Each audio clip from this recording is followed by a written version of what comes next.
Então, meus queridos e minhas queridas desse Brasil varonil, né? O que a gente vai fazer hoje? A gente vai fazer um exercício bem simples para terminar com a parte dos sistemas contínuos. Mas vale a pena salientar que alguns conteúdos que a gente não viu aqui estão no LAT. Até vou reformular essa frase para não ficar meio estranha, né? Alguns conteúdos que estão no LAT a gente não abordou nas aulas presenciais ou online, né? É meio complicado nesse momento, tá? Em especial, um conteúdo que é a função de transferência. Se eu não conseguir abordar hoje rapidamente para vocês, explicando o conceito por trás da função de transferência, eu vou com certeza cobrar uma questão de vocês no trabalho para que vocês deem uma lida, né? Mas eu vou indicar exatamente a página, né, para vocês darem uma lida, porque eu acho que é um conteúdo bem importante para que vocês encarem a função de transferência de uma maneira um pouco diferente do que foi visto em Laplace e do que vai ser visto em Laplace também, tá? A função de transferência está intimamente ligada à resposta ao estado nulo dos sistemas, que foi o último conteúdo que a gente abordou, né? Então, eu vou fazer um resumão da resposta de sistemas, a gente vai fazer um exercício e, se der tempo, eu vou falar um pouquinho sobre a função de transferência. Essa é a nossa agenda da aula. Então, né, apertem os cintos e bora lá comigo, né? Então, ó, só para resumir a resposta de sistemas como a gente viu em sinais, que a gente chama de resposta total de sistemas, né? É um nome bonito, né? Mas na verdade é a resposta como um todo, né? Na verdade, somando as duas parcelas. Então, qualquer sistema, então, se eu tenho um sistema qualquer, e esse sistema está sujeito a uma entrada x de t, né? Ele vai produzir uma saída y de t. Além de estar sujeito à entrada, vamos imaginar que esse sistema tem uma certa condição inicial, né? Então, a gente vai dizer, por exemplo, que y de zero é diferente de zero, y ponto de zero é diferente de zero, 3 pontinhos, só para dizer que o sistema não está em repouso, ele não está com as variáveis y e suas derivadas não são nulas, né? Então, na verdade, esse é um caso que une as duas respostas que a gente estudou até aqui. Eu tenho um sistema que está sob condições iniciais e ele está sendo excitado por uma entrada, ok? A gente estudou separado, né? Mas no início do conteúdo, podem rever o vídeo, né? Eu falei que a resposta do meu sistema, né, é sempre a resposta à entrada nula mais a resposta ao estado nulo. Então, o que acontece? Se eu tenho um sistema qualquer, né, a minha resposta dele sempre vai ter esse formato que eu vou escrever aqui. Eu vou ter a resposta à entrada nula, que é composta por um somatório de modos característicos, a gente já viu, né?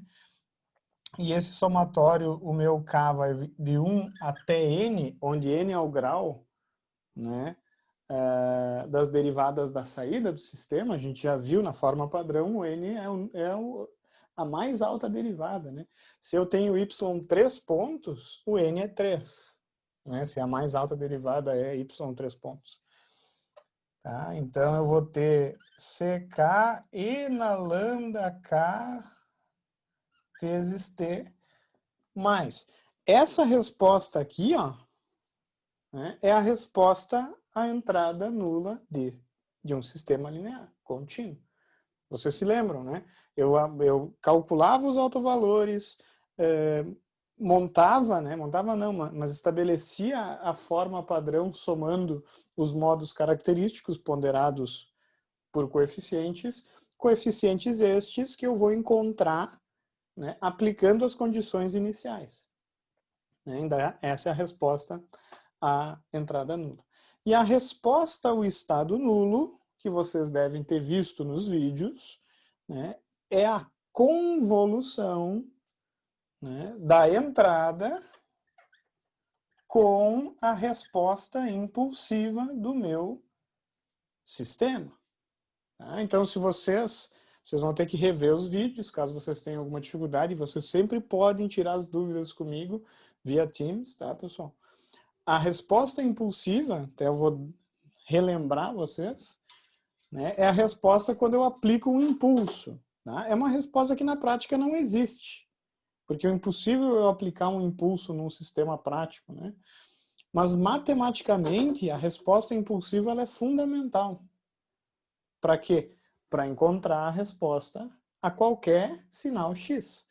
Né? A resposta impulsiva traz a característica entrada e saída do meu sistema, que é diferente da característica que o sistema tem para condições iniciais. Não é igual. Às vezes é muito semelhante, sim. Tá? Mas como o sistema responde a uma entrada, quem me diz isso é a resposta impulsiva. Tá? E na aula sobre resposta ao estado nulo, a gente deduziu que se eu tenho um sinal qualquer, eu posso representar esse sinal utilizando a função impulsiva. Então, poxa, se eu tenho a resposta ao impulso e eu tenho um sinal que é representado por impulsos, eu posso encontrar a resposta, né, me valendo do conhecimento da resposta impulsiva. Então, quem está com dificuldade para entender ou para lembrar, ou porque não viu a aula, tem que assistir a aula sobre resposta ao estado nulo. E lá é relativamente simples de entender de onde é que surge essa porcaria aqui, que é conhecida como integral de convolução. Né? Eu vou fazer a convolução, essa operação é conhecida como convolução, entre o meu sinal de entrada e a resposta impulsiva do meu sistema. Então, é mais difícil de fazer do que em equações? Provavelmente é. Ou matemática aplicada, não sei o nome da cadeira agora, né? É mais fácil usar a técnica dos coeficientes a determinar.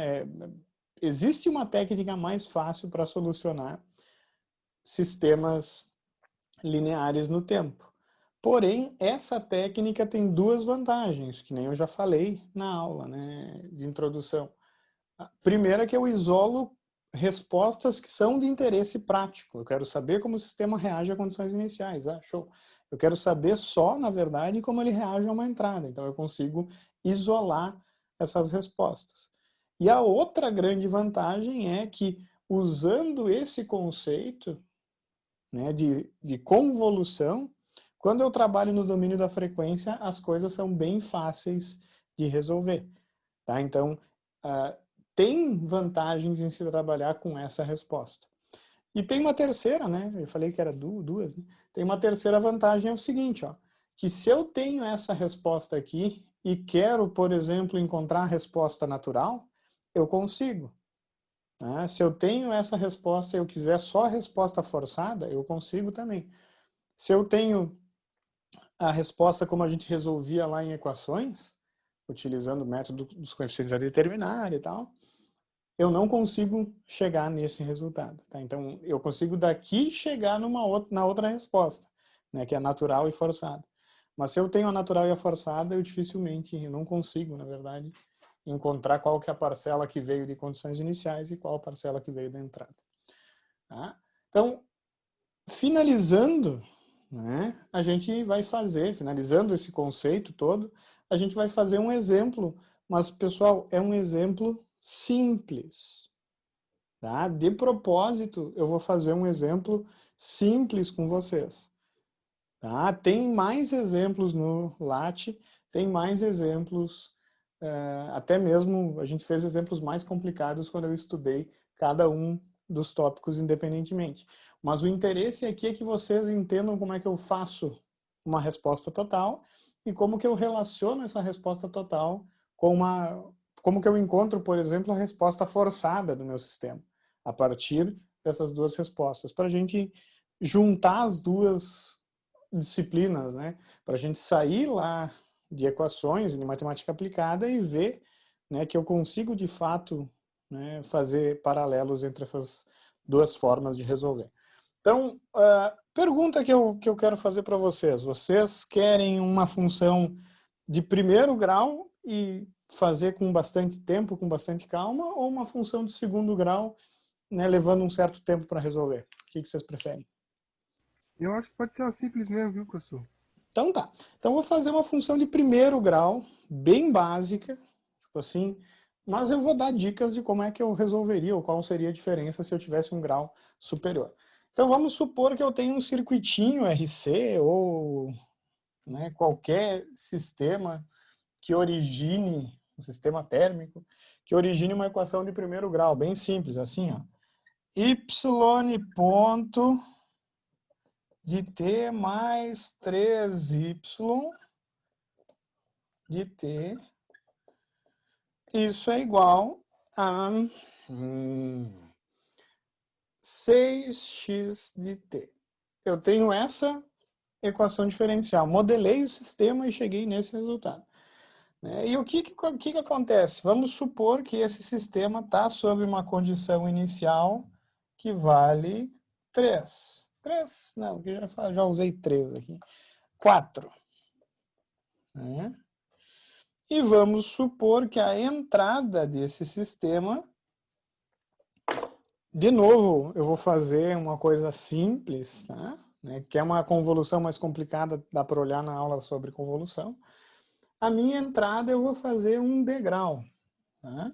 Poderia fazer até um pulso, mas vou fazer um degrau. U de t. Ou daria para fazer uma exponencial, né? Mas daí isso aí eu teria que resolver uma integral da multiplicação, que eu posso juntar numa... vamos deixar o degrau que é mais simples, mais fácil de entender, inclusive. Tá? Então esse é um sistema que tem essas características. Eu tenho uma entrada não nula e eu tenho uma condições iniciais não nulas. Né? Então, para resolver esse sistema, qual que é o algoritmo? Né? Primeiro passo é resolver entrada nula. Tá? Então, tu vai fazer x de t igual a zero. Né? Então, se eu tenho x de t igual a zero, a gente tem que resolver essa equação. Eu sei que eu estou escrevendo pequenininho, eu vou aumentar a partir de agora. Tá? E a gente já sabe como fazer. Eu tenho que encontrar o polinômio característico. E o polinômio característico é lambda mais 3. Isso vai me levar a um alto valor em menos 3. O modo característico dessa resposta é E na menos 3t. Esse é o modo. Esse é um sistema que responde monotonicamente. Né? Se eu coloco uma condição inicial, ele vai voltar, né, para origem, para zero. Ele vai voltar para o ponto de equilíbrio. Uma coisa importante que eu vou começar a falar agora, também para facilitar o entendimento lá em sistemas discretos. Né?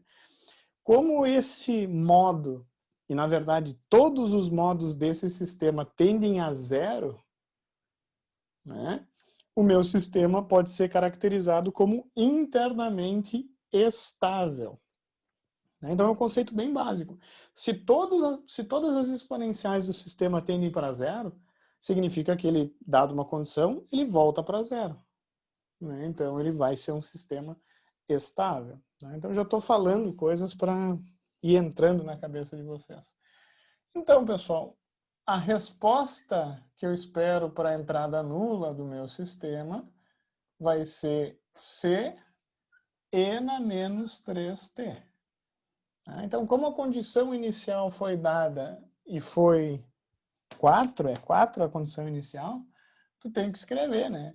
O y de 0, que é igual a 4, isso tem que ser igual a c e na menos 3 vezes 0. Daqui é bem fácil de concluir que o c é 4, né? Todo mundo entendeu o que eu fiz? Tá Só quase lá, apliquei. professor. Quase lá. Então eu vou esperar um pouquinho para vocês chegarem, né? Então o que eu fiz? Eu vou reprisar. Eu primeiro vou resolver para a entrada nula. Eu preciso resolver, encontrar essa parcela da resposta. Né? Daí o que que eu fiz? Encontrei a equação característica, resolvi a equação para encontrar os autovalores, que nesse caso é um autovalor só, né? Me lembrei que o modo associado a esse autovalor é e na menos 3t, no caso, e daí eu expresso a resposta que eu espero, né? Que é uma composição linear dos modos característicos, que é exatamente o que eu tenho aqui, né? C1 e na lambda 1t mais C2 e na lambda 2t mais C3 e na lambda 3t e assim por diante. Para um sistema de primeira ordem, pela graça do Senhor, eu só tenho um modo, né? Então eu tenho y de t igual a C1, né? Que eu deixei C só, e na menos 3t. Como eu tenho uma equação de grau 1, eu só preciso de uma condição inicial, só preciso encontrar um coeficiente, né? Então, é bem fácil. O y de 0, que eu dei, é 4. Né? Então, é só substituir o t valendo 0 para encontrar o c. Então, c é igual a 4. Consequentemente, a minha resposta à entrada nula, y de t, eu até vou deixar, eu deveria mudar, né? Eu vou colocar y' para não deixar y, para não confundir vocês, né? O y' vocês vão achar que é derivada. Não posso. Vou colocar y1. Agora sim. y1. Então, meu y1 vai ser igual a 4e na menos 3t. Né? E como essa análise só inicia em 0, porque foi me fornecida a condição inicial em 0, eu já boto o de t aqui para indicar isso. Então, vezes o. Tá? Então, matei a cobra aqui. Ó. Resolvi a entrada nula desse sistema. Né? Então, metade, na verdade, 1/3 do trabalho já foi feito. Falta ainda 2/3. Por quê? Porque para resolver a resposta ao estado nulo, que nesse caso é o degrau, né? A entrada que eu aplico é um degrau, eu quero a resposta ao degrau. Né? Então, eu tenho que fazer a convolução do x de t com o h de t. Então, o próximo passo é encontrar a resposta impulsiva.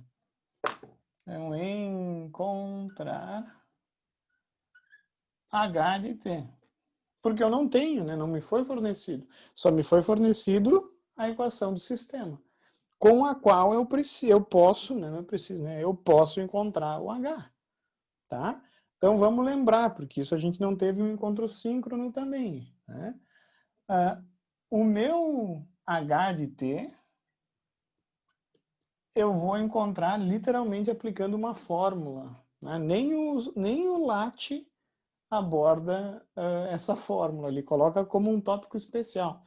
Né? Mas a fórmula é o seguinte, ó, é B0 vezes um impulso mais P de D vezes o YN, um Y, não sei se eu chamei YN ou alguma coisa assim, de T, vezes U de T. Essa é a fórmula para calcular o H de T. Detalhe importante, o YN é literalmente a forma padrão da resposta à entrada nula. Então, assim, esse carinha aqui vai ter literalmente a mesma forma que esse cara aqui. Ó. A única diferença está no processo de encontrar os coeficientes. Aqui eu encontro os coeficientes via condições iniciais. E esse YN aqui, eu vou encontrar os coeficientes num procedimento algorítmico. Tá? Perdão. Como é que eu vou fazer isso? Eu sempre vou colocar a mais alta derivada 1. Sempre. Se eu tiver uma equação de grau 5, a mais alta derivada vai valer 1, que é y derivado 4 vezes, né? Grau 5 é sempre 1 a menos. E as outras tu vai zerar. Então, tu sempre vai colocar mais alta derivada da condição inicial, que não é uma condição inicial, mas mais alta derivada que eu preciso, 1. As outras, 0. Tá? Então, é muito mais fácil, inclusive. Tu sempre vai colocar 1 e vai zerar o resto. Sempre. Tá? Então, ó, pessoal, para encontrar o H, eu preciso encontrar B0, preciso encontrar P de D e preciso calcular Y N de T. B0 tu extrai direto da equação. Para essa equação aqui, pessoal, quanto que é o B0? É zero. É zero, perfeito, né? O B0 é zero. E uma observação, o B0 só não vai ser zero quando eu tenho o mesmo grau de derivada dos dois lados.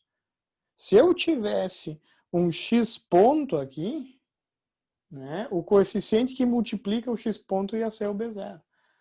Tá? Porque esse carinha, ele vai ser o B de n menos m, né? O primeiro, esse aqui, ó. E como o n menos, desculpa, né? Esse carinha vai ser o B de n menos m. E como o n menos m dessa equação, né, vai resultar 1, esse carinha já é o B1. O B0 vai ser 0. Tá? Então é só lembrar, esse carinha sempre vai ser 0, a não ser no caso que eu tenho mesmo a derivada em x e em y. Né? Se eu tenho grau relativo nulo, o B0 vai ser diferente de 0. Não esqueçam disso. A maioria dos exemplos, o B0 é 0. Tá? Quanto é que é o P de D, que é obtido diretamente da equação do sistema também? Nesse caso, quanto é que é o P de D, que é o polinômio com as derivadas da entrada? Ninguém se lembra? Qual é o polinômio Q de D? É D na 1 mais 3D na 0. Né? O P de D vai ser quanto? B de D. B de D? Não. Se eu escrever essa equação aqui com uma notação operacional, pessoal. É 6, não? Só o B. Só o B. É 6. Ah, é 6 ali, não é um B. Eu enxerguei um B lá na equação. Ah, entendi, desculpa. Me confundiu. Tentei melhorar agora, né? Tentei melhorar. Desculpa aí. Eu tava tentando entender de onde eu sei. Tava acertando e tava errando ao mesmo tempo. Tava acertando, né? Tá? Não esqueçam, né, que assim como existe o polinômio Q de D, que contém as derivadas e os coeficientes em Y, o P é a mesma coisa, né? Só que em X. E nesse caso, como eu não tenho nenhuma derivada, eu só tenho, na verdade, o coeficiente que multiplica o D0, que é 6. Tá? Então, na verdade, é um polinômio que é 6. Não tem nem D nesse carinha aqui. E o mais difícil é o YN, mais difícil em termos, né? O YN de T vai ser literalmente dar um Ctrl+C, Ctrl+V na resposta à entrada nula, na forma padrão aqui, ó, antes de calcular. Que nesse caso vai ser C na menos 3T. Ô, professor, isso aí é chato, é uma merda, é por isso que a gente não faz isso mais em lugar nenhum quase. Né? Nem quando a gente resolve no tempo depois de análise de sistemas de controle, vocês resolvem assim. A gente vai preferir usar as matrizes bizarras lá, conhecidas como espaço de status. Tá? Mas enfim, por enquanto é assim, então se contentem. Nem sempre a gente consegue o que a gente quer. Ó. O Kudê não conseguiu ganhar do Grêmio, né? Acontece. Né? Nem sempre a vida sorri para nós. Né? Então, pessoal, a única diferença está nas condições, e aí tá, vou botar um parênteses grande aqui, nas condições iniciais que eu aplicar para resolver y de n. YN. Por que eu não posso chamar de condições iniciais? Porque a condição inicial é 4. Só que esse carinha aqui, ele não é a resposta à entrada nula. Isso aqui, pessoal, é uma técnica que vem do que a gente chama de casamento de impulsos, tá? Que coincide com obter essa resposta mediante esse procedimento aqui. Tá? Então, tu vai fazer a mais alta derivada 1, o resto 0. E, na verdade, nesse caso, eu só preciso de uma condição. Então, ela tem que ser 1. Então, yn de 0 eu vou considerar 1. Mas se fosse grau maior, Tá? Se fosse uma equação de grau 2, eu teria dois modos. Tá? E daí eu faria y ponto n de 0 igual a 1, que é a mais alta derivada que eu preciso, e iria zerar o yn de 0.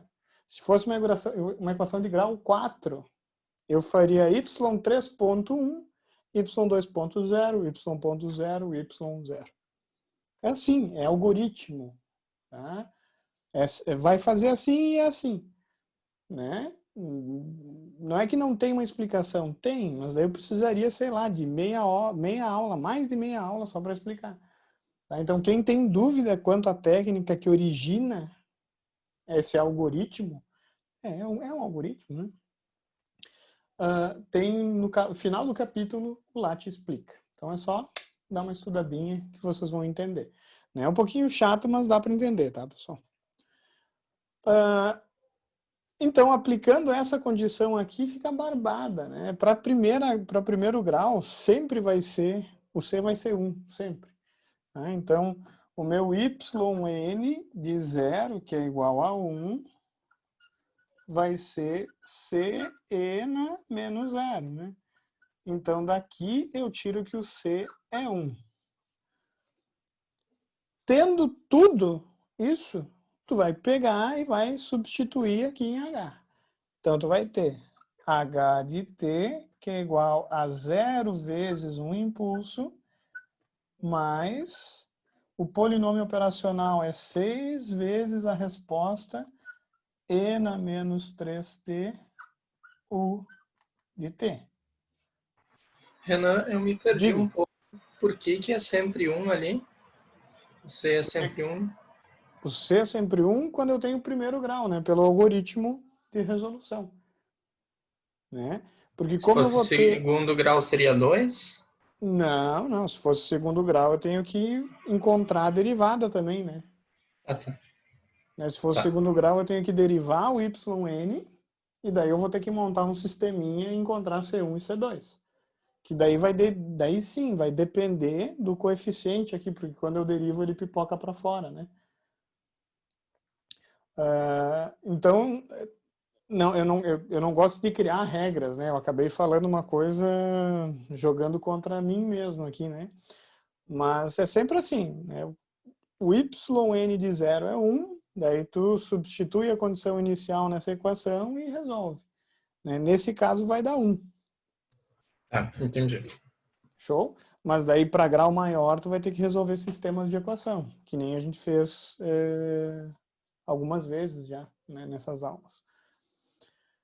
Então aqui está, né, a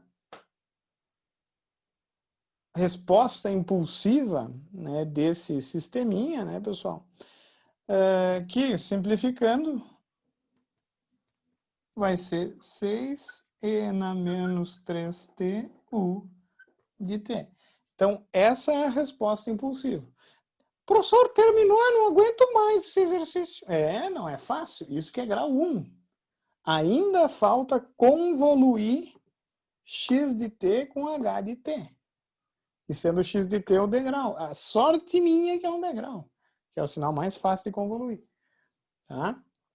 Percebo que eu estou fazendo o exemplo mais simples que existe. Qualquer modificação nesse exemplo vai implicar numa dificuldade a mais.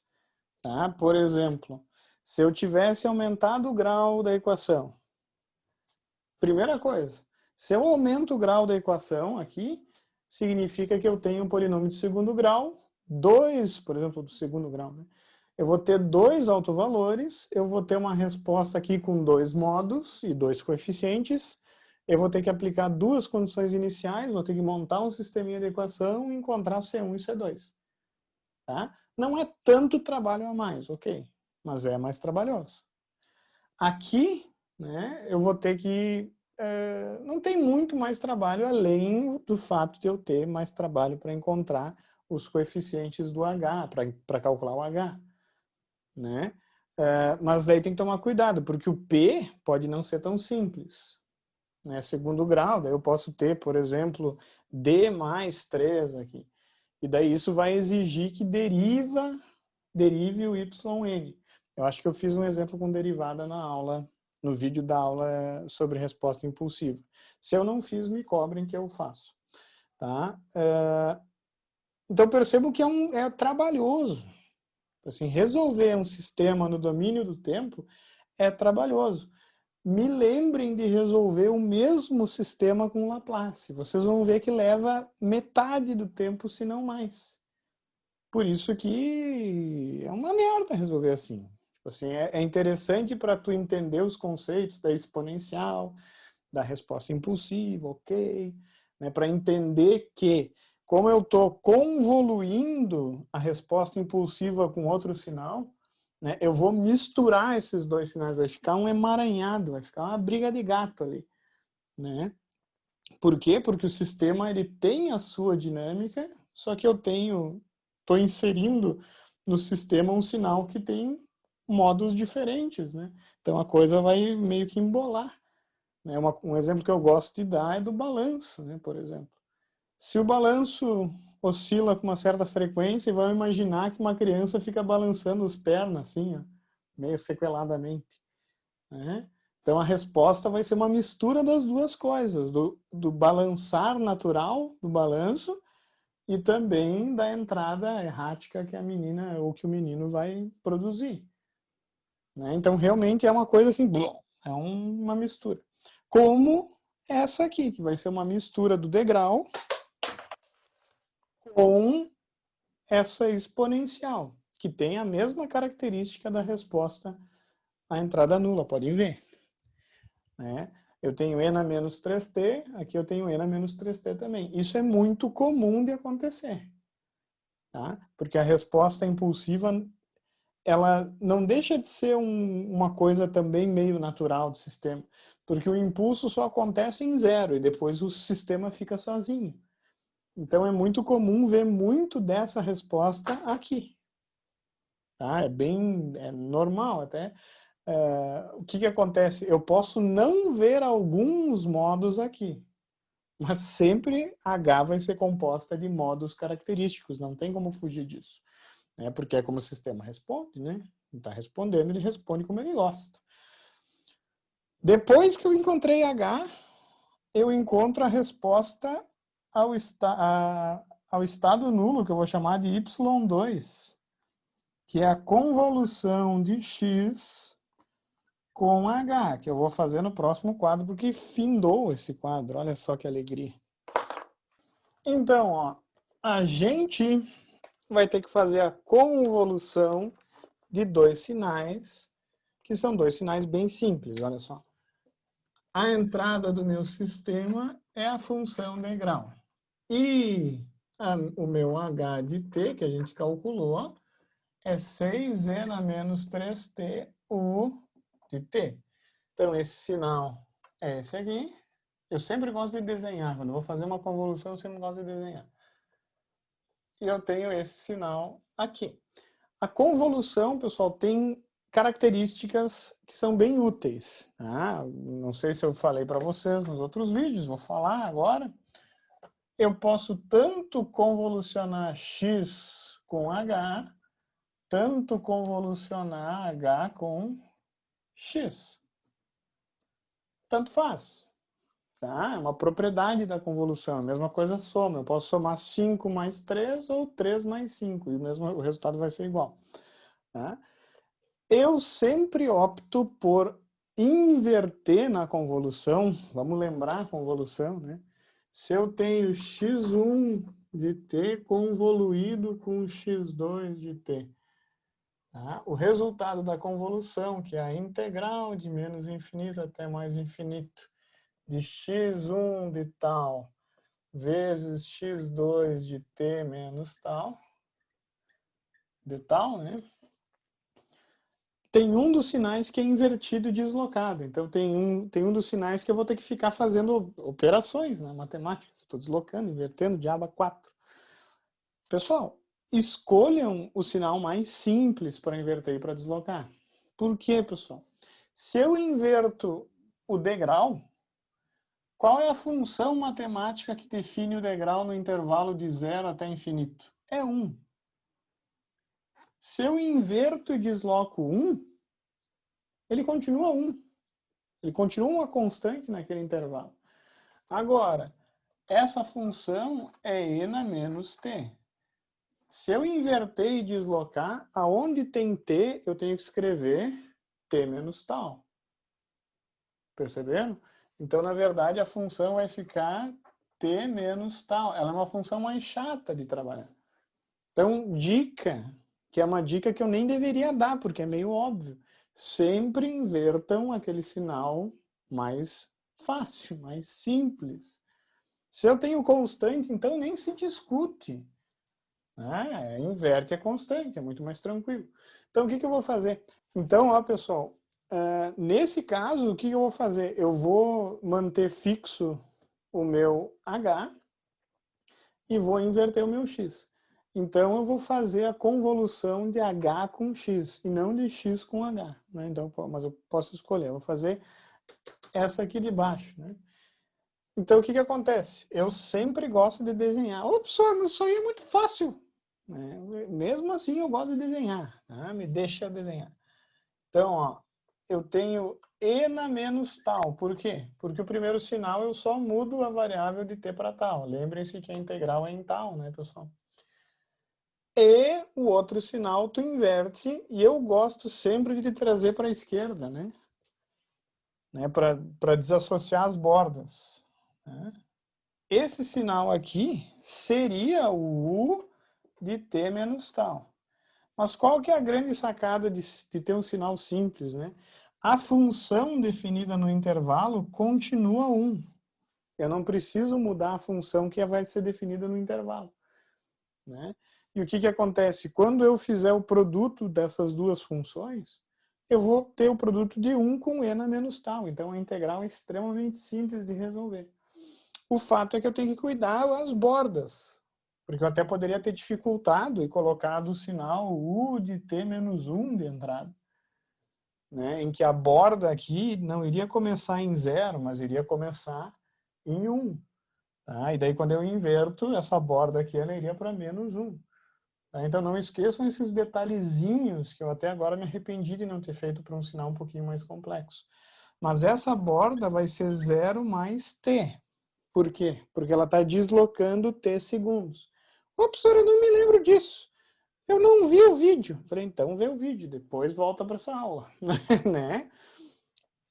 Esse sinal aqui, ó, ele está deslocando t segundos para lá e para cá. Esse sinal aqui, ele começa em 0 em tal, né? Lembrem-se que esses eixos aqui, eles são tal agora, para fazer a convolução certinha e para não se perder nas bordas, né? Eu sempre aconselho vocês a desenhar no início. Depois vocês vão meio que fazer mais naturalmente. Deixa acontecer naturalmente. Sexta-feira, né, pessoal? Então, olha só. Esse t aqui, quando ele é negativo, ele vai levar essa borda a não bater na função lá, né? Porque eu vou ter 0 aqui. Então, na verdade, em qualquer instante t menor que 0, então, se t é menor que 0, o produto dessas duas funções vai ser nulo. Então, a área sobre o gráfico desse produto também vai ser nulo. Então, eu já posso cravar que o resultado da convolução y2 de t vai ser 0 sempre que o tempo for negativo. Agora, quando essa função vem deslocando para a direita e bate uma borda na outra, quando a função vem aqui, bate, lembrando que esse instante é 0 mais t, quando dá esse alinhamento, o produto entre as duas funções vai ter um valor ali, vai ser uma função, vai ser um gráfico que eu posso calcular a área. Tá? Então, eu vou ter duas integrais aqui. Integrais não, mas eu vou ter dois momentos. Esse momento que já foi definido, se o tempo for negativo, a saída está zerada. E se o tempo é positivo, e eu vou até desenhar um instante de tempo um pouco depois do tempo zero, aqui continua sendo t. eu vou ter uma área que eu tenho que calcular para obter o resultado, né? Alguém falou alguma coisa? O meu fone está funcionando? Só para... Tá funcionando, senhor. Tá funcionando. O Xiaomi nunca mais é o problema, né? Coisa boa. Então, o que vai acontecer? Ó? Se eu fizer o produto dessas duas funções, essa função aqui, no intervalo que eu vou integrar, ela continua 1, né? E essa função é n menos tal. Então, essa funçãozinha aqui embaixo, ela vai ter essa cara aqui, né? Acho que ficou muito baixo para vocês. Vocês conseguem enxergar isso aqui? Ainda dá, Inteiro professor. não, tá um pouco cortado.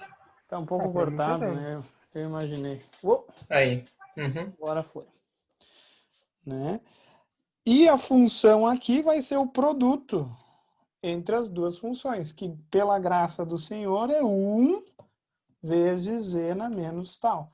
Se eu tivesse invertido a outra função, seria e na menos t menos tal vezes 1. Então percebam que a função vai ser mais chata de trabalhar. Ah, professor, mas é muito pouco mais chata, mas é mais chata. Evita o problema, né, meu? Para que facilitar se a gente pode complicar, né? E aí que tá, ó. Quando que essa situação vai mudar, né? Quando que eu vou ter uma outra borda que vai bater aqui? Em nenhum momento mais, né? No momento que eu tenho essa função batendo aqui em 0 e indo adiante, eu não vou ter mais nenhuma alteração na área dessa função. Aqui embaixo, ó, essa borda vai deslocar, tudo bem. Mas eu não vou mais precisar definir nenhuma integral. Então, o que que acontece? Ó? Se o tempo for maior do que 0 ou igual, estou incluindo nessa análise, o meu y2 de t vai ser dado pela integral de convolução. A integral, para calcular essa área, né? Qual que é a borda da esquerda? É 0. A borda superior é t. Né? E qual é a função que eu tenho que integrar? Essa aqui, ó. E na menos tal de tal. 6, né? Isso aqui é 6, pessoal. Ó, falha minha. Aqui é 6 e aqui é 6. Bem, ainda bem que eu peguei agora o erro, hein? E não é outro erro, né? 3 tal. Puta que pariu, velho. Esqueci o T, o 3. Deletei o 3 da minha mente. Mas que bosta. Mas isso não comprometeu o entendimento, né, pessoal? Tá indo, senhor, tá indo. Tá indo, tá indo. Desculpa aí, me perdi aqui. É menos 3 tal. Aqui é tudo com o expoente 3, ó. Não sei o que me deu, perdão. Eu também não tinha percebido. Não, a gente fica viajando. Eu viajei demais aqui. Tá, e aqui também faltou um 6. Tá, então desculpa, na edição eu boto assim, eu errei, depois eu corrijo. Como eu já fiz várias vezes. Agora, então, pessoal, o que vai acontecer? Eu tenho que resolver essa integral. Então, a resolução dessa integral é mamão com açúcar, é mumu com Fanta, como dizia meu pai, né? Vai ser, resolvendo essa integral, vai ser 6, 1 sobre menos 3, e na menos 3 tal, aplicado de 0 a t. Né? É isso, né? Porque se eu derivo essa porcaria, eu tenho aquilo lá. Exato. Né? Então, isso aqui vai ser menos 2e na menos 3 tal, aplicado de 0 até t. O y2, então, não termina nunca esse exercício. Vai ser menos 2, que multiplica limite superior, substituir o tal por t, menos limite inferior, substituir o tal por 0. Isso aqui vai resultar 1. Esse menos pode ir para mais, somando, e eu posso inverter. Então, para ficar bonito,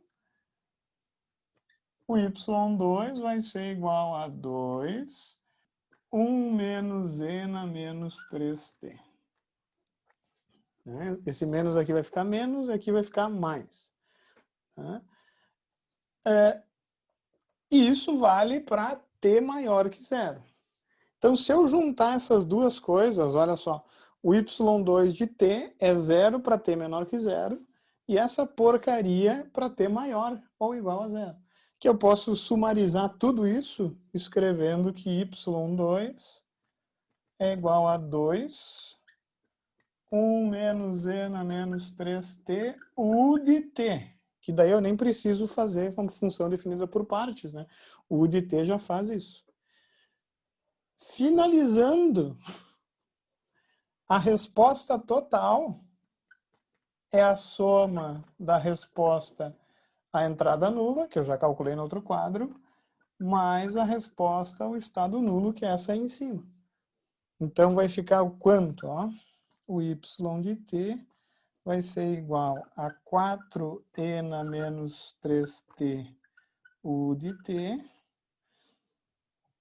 mais 2, 1 menos e na menos 3t u de t. Então, pessoal, percebam uma coisa, olha só. Eu posso reescrever isso aqui um pouquinho diferente. O que eu vou fazer? Essa aqui, para mim, está ótima, essa resposta. Está certo, correto, melhor que isso, impossível. Eu vou deixar um pouquinho pior, mas para explicar uma coisa. Ó. Eu posso reescrever essa resposta assim. Ó. 4e na menos 3t u de t menos 2e na menos 3t u de t mais 2u de t. Por que eu fiz essa mudança, tá? Porque eu quero separar para vocês o que é resposta natural da resposta forçada do meu sistema. Tá? Daqui, eu posso chegar aqui. Agora, o que o pessoal faz? Né? Óbvio que se eu escrever a resposta natural, eu posso juntar essas duas exponenciais e escrever como 2e na menos 3t. Se eu apresento para vocês isso, vocês não podem saber o que dessas exponenciais, qual que vem da entrada e qual que se origina da condição inicial, entenderam? Embora a resposta natural dos sistemas sejam sempre compostas de seus modos característicos. Só que esse modo característico, pessoal, um pedaço dele vem pela excitação que o sistema recebe de um sinal de entrada.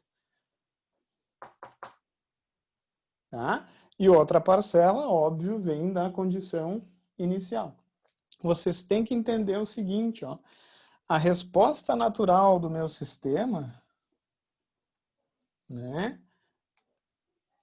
ela vai tender a 0. Vai sobrar o quê? Vai sobrar o que a gente chama de resposta forçada, que é o que persiste na resposta. Isso, obviamente, se a entrada for um sinal que vai persistir. Né? Se a entrada fosse uma exponencial que decresce, esse termo também seria uma exponencial que decresce. Na verdade, é uma característica de sistemas lineares. A resposta forçada sempre vai ter a mesma forma da entrada. Se a entrada for uma rampa, a resposta forçada vai ser uma rampa. Se a entrada for um degrau, a resposta forçada vai ser um degrau, e assim por diante. É assim que vocês faziam lá em equações para resolver. Para cada entrada tinha uma forma com um monte de coeficientes, você se lembra? Pelo menos eu me lembro disso, não servia para porra nenhuma. Tá? O que acontece? Mais importante que isso é entender que essa resposta aqui, né, ela tem uma característica bem interessante. Porque eu estou somando uma exponencial que decresce, nesse caso, que vem do alto valor do meu sistema com uma resposta forçada, que se origina da entrada. O resultado dessa resposta é isso aqui, né? Se eu desenhar. Né? Se eu literalmente plotar esse gráfico, eu vou ter essa resposta. O que é interessante lembrar ou pelo menos entender, né? Essa parcela da resposta que há uma influência forte, né, e clara do alto valor é conhecida como resposta transitória, que na resposta vai aparecer, obviamente, no tempo em que o módulo leva para atender a zero. Então, isso origina na resposta ao estado nulo do sistema um período que é dito transitório, uma característica que passa com o tempo. E depois, o que vai resultar? O regime permanente, que é nada mais, nada menos que a resposta forçada à entrada que eu apliquei. Vocês têm que entender que o regime pode ser regime permanente CC, né, constante, por exemplo, em circuitos é muito comum. Se a fonte for uma fonte CC, a tendência das variáveis é normalmente tender para um valor constante e fixo. Se eu aplico uma senoide, se eu aplico uma fonte que é senoidal, a resposta forçada vai ter o formato de uma senoide. Porém, os modos que vêm da característica do sistema tendendo a zero, né, eu vou ter uma senoide na saída, né, só que ela vai ser uma senoide com certas características diferentes da entrada. Mas ela vai ter a mesma frequência, ela vai ser uma senoide, né, ela vai ter o mesmo shape. Tá? Mas existe um regime permanente que vai ser senoidal nesse caso. Tá? Então, o que eu quero que vocês entendam em sinais para diferenciar o que vocês faziam em equações é justo ter esse olhar um pouquinho crítico. Ah, beleza, esse modo aqui ele vai decrescer, então ele vai ter uma duração temporária na resposta. Né? Ah, esse modo se origina da onde? Ah, da dinâmica do sistema, né? Da equação que descreve o comportamento do meu sistema. Ah, beleza. Se o modo tende a zero, vai sobrar só a resposta forçada, que é a parte da resposta ao estado nulo, né, que tem a mesma cara, que tem o mesmo modo da entrada. Compreenderam onde eu quero chegar com essa aula? Para realmente botar todos os pontos nos is. Não deu tempo, infelizmente, para falar sobre função de transferência, mas vou falar brevemente. Né? Se eu coloco na entrada do meu sistema uma exponencial, tá? Uma função exponencial, né? A saída vai ter certas características bem interessantes. Né? Na verdade, a saída vai ser uma exponencial multiplicada por uma coisa. Essa coisa é conhecida como função de transferência. Tá? Mas eu não tenho tempo muito para falar. Eu vou deixar para vocês um estudo dirigido aí no nosso T1, justo para vocês perceberem um pouquinho da beleza da função de transferência e por que ela é tão importante lá também no domínio da frequência. Tá? Por enquanto, é isso para sistemas contínuos, pessoal. Na próxima aula, a gente vai se aventurar aí no mundo discreto. Aquele abraço, fiquem bem, até a próxima.